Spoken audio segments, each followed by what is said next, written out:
Hi, everybody. It's Kathy back with a flip chart. And today I'm going to talk about internal alchemy because this is even more important than the alchemy of turning lead into gold.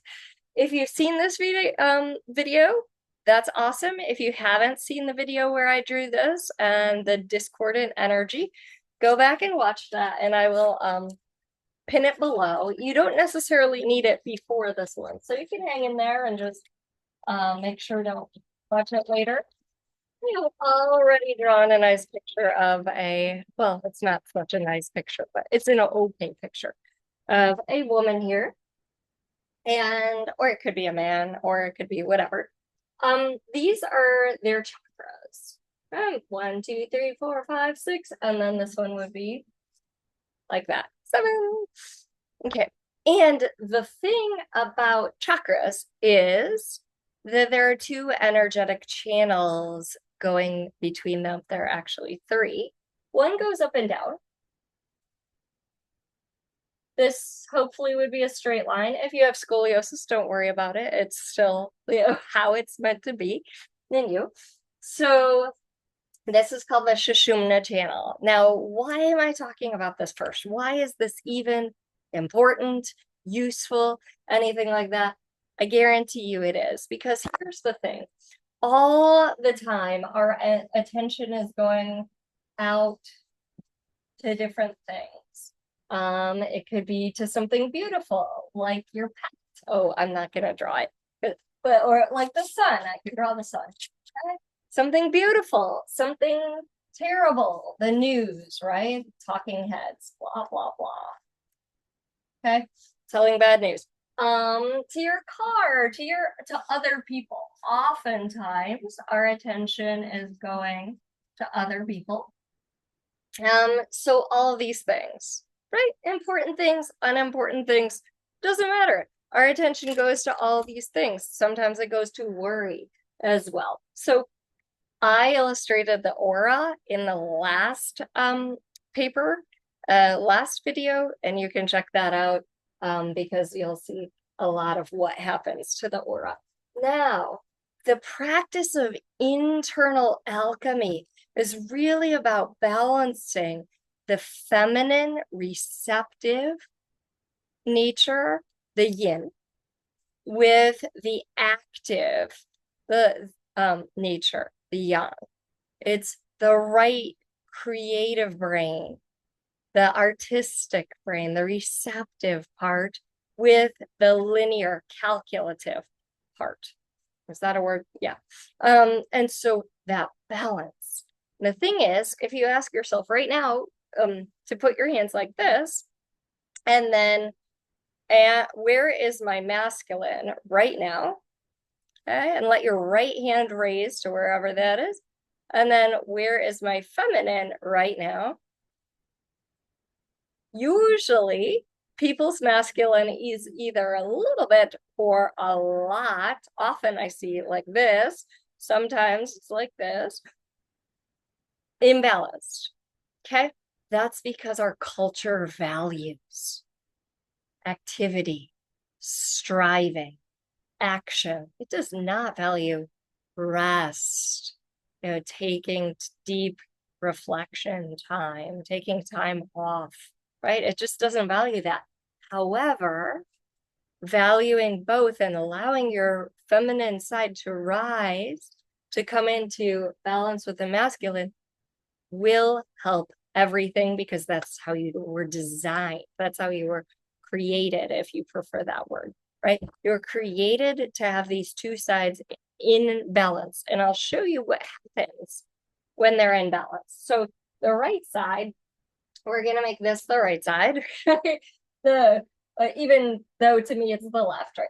So I'll put a big R here, and then L. The right side is called the Pingala, and it starts here, and then see it crosses at each chakra, okay, and goes right up to the nose. I didn't draw a nose, but just okay. The left side is called the Ida. It's the cooling, receptive, feminine side. It would start on the left, and then at each of these crossings, are the chakras. That's what forms. That's the primary formation of the chakras is the intersection of these three energetic channels. I'm making the middle one, now it's red and green, but a little darker for you to see. So the intersection of each of these, and it may not be, spacing that great, but is the chakra points. So what happens when you're running the right solar heat, striving, forcing, pushing, action all the time? Well, you're not allowing this to be in balance. The feminine, receptive, calm, artistic, receiving side. In balance. And conversely, if you're running this all the time, which most people aren't, then not enough this, there's imbalance. Okay. So can these energy centers then function at their peak? They cannot. They cannot. Now I'm going to tell you the story of one of my clients. I'll call her Callie. And I see this so much. I see that we are ultimately mostly craving deep nourishment. We feel like we've done all the things, something's still off. We feel like we're in connection with people, but we're still feeling disconnected. And it's because of a separation from self. And it's not hard to reestablish that with the breath, with specific practices also of alchemy, which will link these so that you're unified in your wholeness.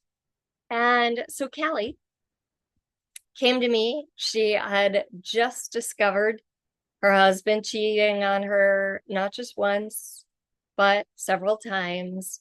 And of course, there's this devastation, there's this betrayal, there are all these emotions that are debilitating. And there's the sadness and frustration and anger and all the things. And we started to weave some of these practices of alchemy in. And of course, when you're cheated on, if you've ever been cheated on, there's this sense, I know what it's like. There's this sense of not only betrayal, but also, oh, I'm not good enough, right? There must be something lacking in me in order for them to do that. So as we did our sessions together and wove in some of the ancient practices of alchemy from India, from Egypt, and other places as well, some Hawaiian practices, she began to come out of that and have this sense of strong self-worth and confidence. And as those started to emerge, what happened then is the awareness of how life is always working for you, always working for her. So she would see the synchronicities and the way things were coming together, and her move was able to be smooth and easy from the home with, the now ex to the new place.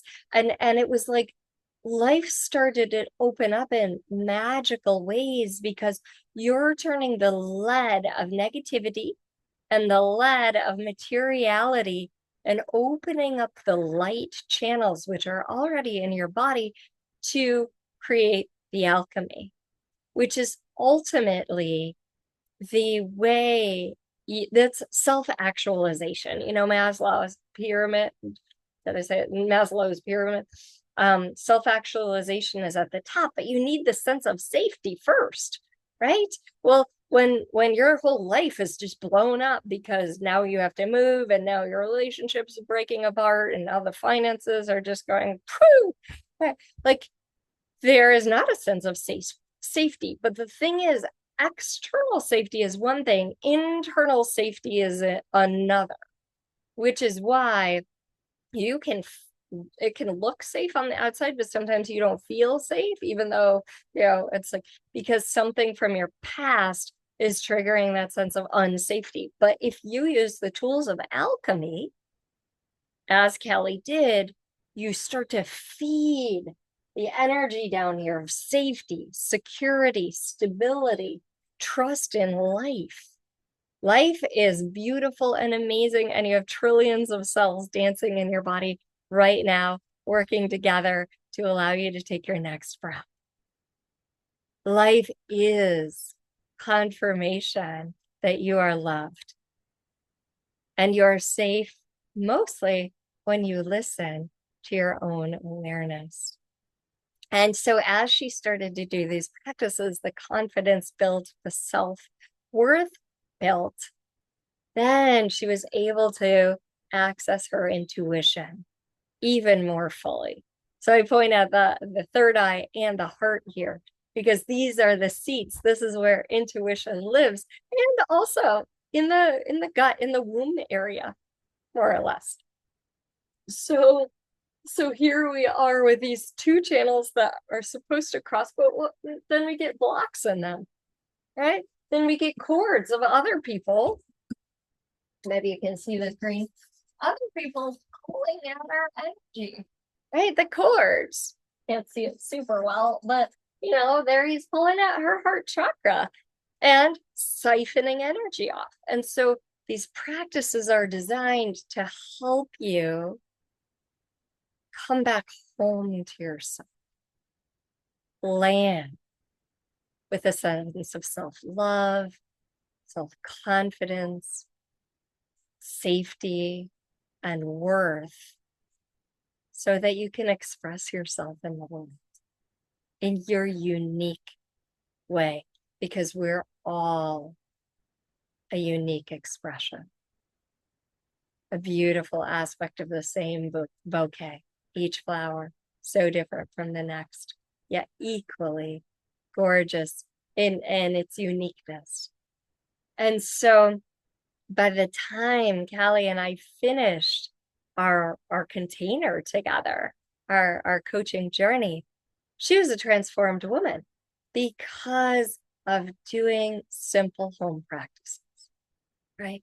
And I'm going to teach these in the Divine Feminine Awakening course so that you have a sense of feeding yourself energetically from within, right?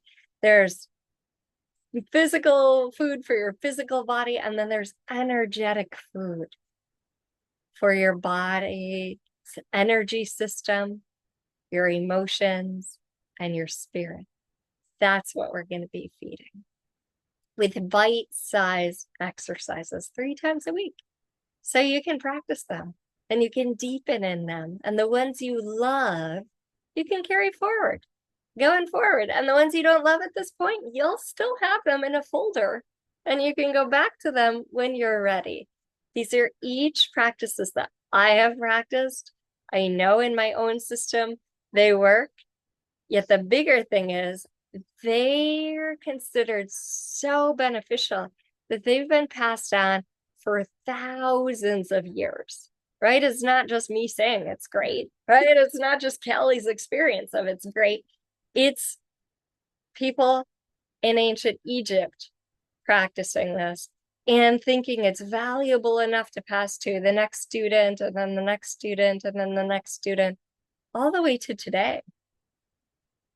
It's people in ancient India practicing these, preserving them for those who are ready. And the next student, and student to teacher, over thousands of years. So it's not just that it worked for Kathy or it worked for Callie and hundreds of Kathy's clients, it's that it works.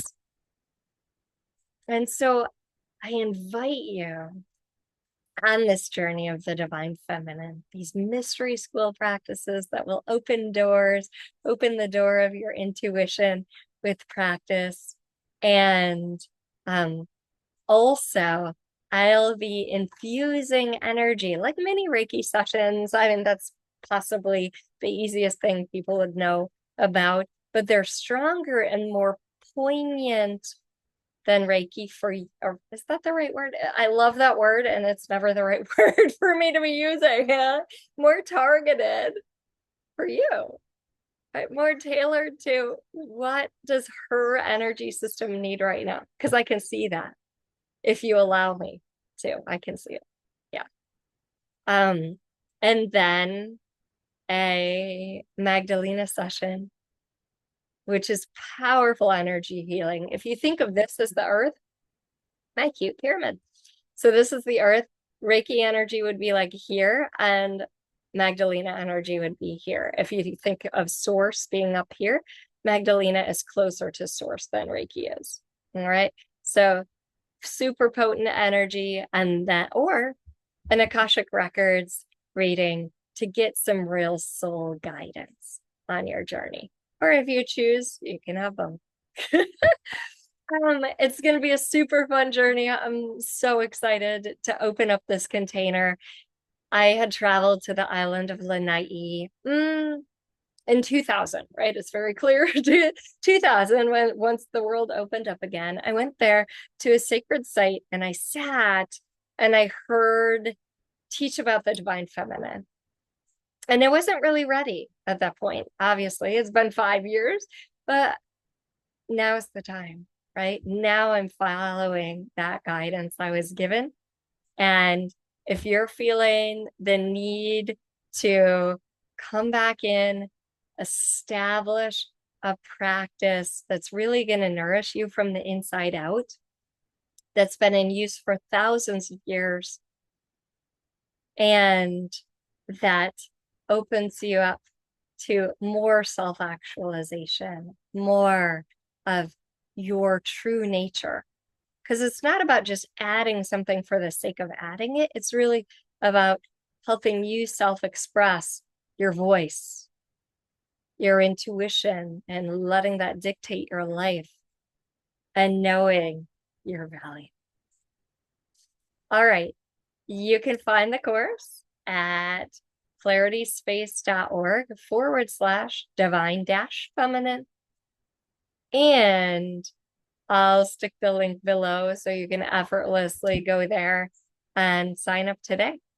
We're going to start on August 8th with the download. And if you miss that, don't worry about it. It'll be recorded so that you can access it again and again and again. All right. See you next time.